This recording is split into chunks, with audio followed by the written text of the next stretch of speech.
احكوا لي الصراحه من اخذ الفلوس وانا سامحكم على اي شيء سويتوه. بس احكوا الصراحه من اخذ الفلوس؟ والله اي شيء ما ما ماخذين شيء. انتم جبتوها لنفسكم. راح اسد الباب واجيكم لحظه.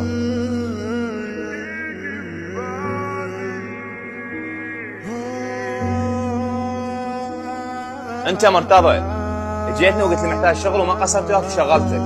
والله صح ما قصرت وياي. انت امين هم جيتني وقلت لي محتاج شغل وهم ما قصرت وياك وشغلتك.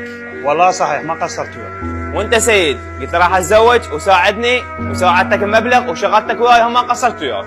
والله صحيح. شكو يا معود؟ روح بعدين علاوي بعدين روح. واقف مصدوم في مرايتي حبايبي ليه نشوف الشريط. في حكايتي بحاول